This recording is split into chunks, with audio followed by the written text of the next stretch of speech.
Welcome back, guys. It's Maury here, and on today's video I am bringing you the Automaton, which has been raised from the dead. It's had a buff, got nerfed into the ground initially, now it's back, and it is absolutely destroying. Let's dive into the loadout.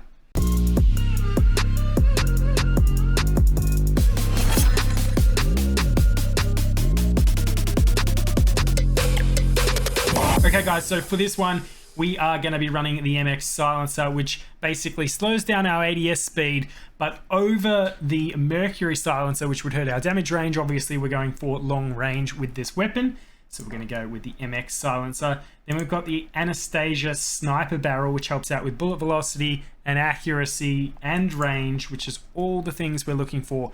I personally am loving the 3 to 6 scope on all of my long range weapons at the moment. The 4 to 8 I find is almost a little bit too punched in, and when you zoom into 8, even though you can see them crisp and clear, sometimes it's a little bit hard to hit them with the recoil on some of these weapons. So 3 to 6 would be my choice. We're going to run the skeletal, which is going to help out with initial firing recoil, so you don't get that big kick right at the start, so you can actually land your shots and destroy people, which is obviously what we're aiming for.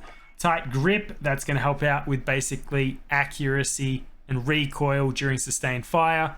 Basically, again, effectively keeping all your bullets going in the direction you're intending them to go. Fully loaded, we're going to run the polymer grip, the 75 rounds, which is absolutely just like the perfect spot. It's not too much, but it's heaps of ammo, and at the same time, it doesn't take a long time to reload. It's got a quick reload speed, which is great.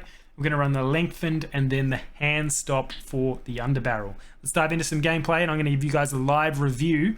I'm going to actually talk you guys through this gun, what's good about it, what's bad about it, and then you guys can decide whether this is something you guys want to run or not. I think that made sense. It wasn't perfect English, but it'll do. So when Caldera first came out, the Automaton was right at the top of the long range. It was destroying the meta, and then it got nerfed into the absolute ground. But recently, when we had the Bren nerf, which is still pretty good, I might add, they probably didn't nerf it enough, and they're trying to, I kind of get what they're doing, they're trying to balance things out at the moment, not nerf guns to the point where they're not usable anymore. They're just trying to tone them down and get everything even, which ends up in where we are right now, where there's a number of different guns that you guys can actually use that are viable. And that brings me to the Automaton, because it got a significant buff to bring it back from the dead, which is where it was after its nerf right at the start. Teammate coming in? No! Alright, well, you're dead. So what I'm going to do today is just give you guys a bit of a rundown of what are the strengths and weaknesses of the Automaton build. You know, what's it really good at. So the first thing you want to obviously add on is the 3 to 6 times scope, which takes you from this to this. And I'm dying. Enemy soldier nearby. Okay. Are you assassinating him? What is happening right now? So what this gun is really good at is... fuck? What this gun is really good at is up to about 100 meters. So what I'm going to basically demonstrate for you guys today, if I don't get blown up by this plane, who I think wants to kill me, is effectively, you want to run the 3 to 6 times scope, which means you can take the gun from, you know, fairly close for all intents and purposes. Was that near me? I am getting distracted like a motherfucker in this tutorial. 2, you know, something that zooms in enough to actually let you hit like 100 meters. So right now I'm at 3 times scope, and I should be able to kill this guy fairly easily. By fairly easily, I mean almost die. Who is shooting me still? I'm trying to teach a tutorial.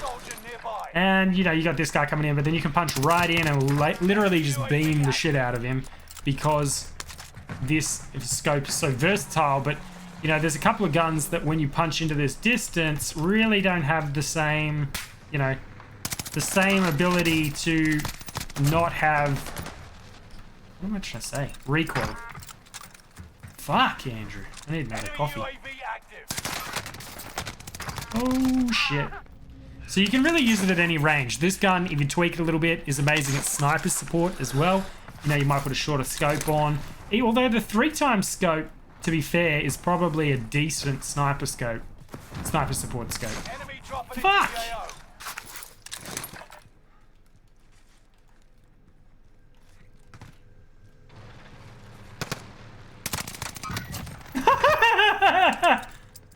it still took off. I'm so confused right now. But I killed him. Is there anyone in? There's no one in that. That was all momentum. Look at this. Yep. He did. Alright, we're on 9 kills and I haven't even left the fucking hangar. So what would I be using this for? This is your main long-range weapon. This is a replacement for the Bren, a replacement for the STG, and it is super viable. Who is shooting me? Enemy dropping into the AO. You at the house? Ooh. You're dead. Where's old mate? Enemy UAV active. Goodbye, Sal. Goodbye, you. Oh, shit! How's that for a snap? And that is the end of that. Watch the skies. Oh, maybe it's not, because maybe we'll kill him too. Oh, he made it behind the car. Wait, can I mount here? Oh, this is going to be lethal. I ran out of ammo. Now it's going to be lethal. Oh, don't clip me, don't clip me, don't clip me, don't clip me! Can I shoot his tootsies? I shot him in the tootsies. That's toes for anyone who's following along.